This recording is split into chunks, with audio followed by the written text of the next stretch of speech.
Oh, hello. I've been hearing recently that you've had some problems with your memory and concentration.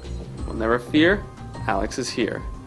The following brief tutorial will describe my patented technique for memory and concentration. By following these simple steps, you will be on your way to higher success in your academic career. 1. Where are you? Consider studying in a quiet area as opposed to somewhere crowded where noise might divert your attention away from the task at hand. Here we have a student who didn't pay heed to his surroundings. Look out! 2. What is the state of your environment? It is much harder to stay focused on your work if you are always searching for what you need. Always try to keep your desk clean and orderly. 3. Who are you with? I thought that was the end of the movie, actually. Avoid studying with people who aren't doing the same thing as you. Oh, I know there's more! Did you see it 3D? I mean, like, come on! Oh my God, it was amazing! It can be easy to be drawn into a conversation unrelated to what you are working on. What else are you doing? Keep yourself on task. You can't expect yourself to be focused on your work if your attention is divided. Alex, I've told you before, shut your Facebook and do your homework. And most importantly, no Facebook. Alex, I've told you, get off your computer. 5. Monitor your physical and psychological conditions. How well rested you are plays an important role in your overall concentration.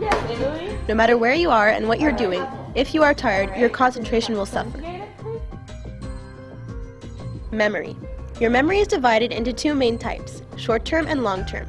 Your short-term memory is the capacity for holding small amounts of information in your mind for short periods of time.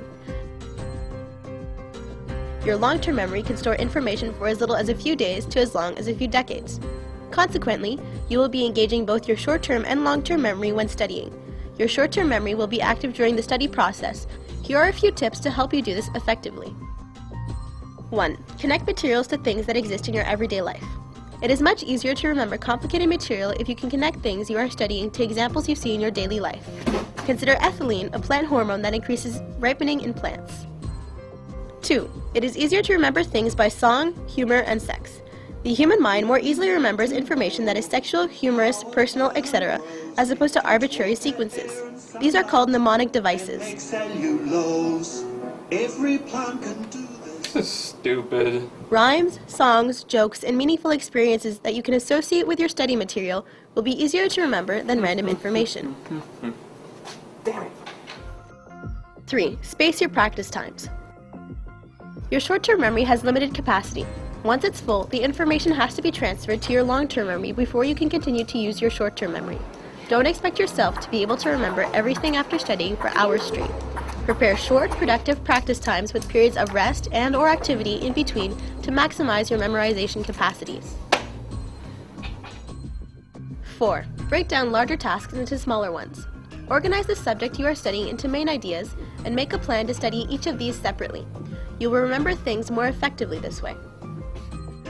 5. Understand as opposed to memorize.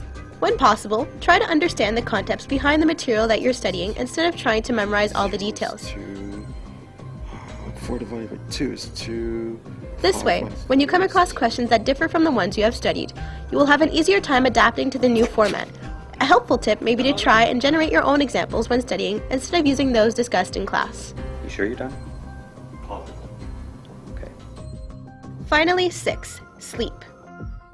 Sleep is probably the most essential ingredient to an effective memory because it consolidates and optimizes the layout of memories.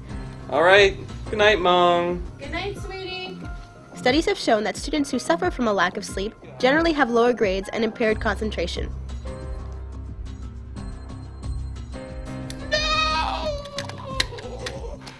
Oh, hello, you're back.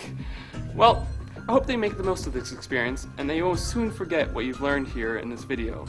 Made by me, starring me, and those other guys.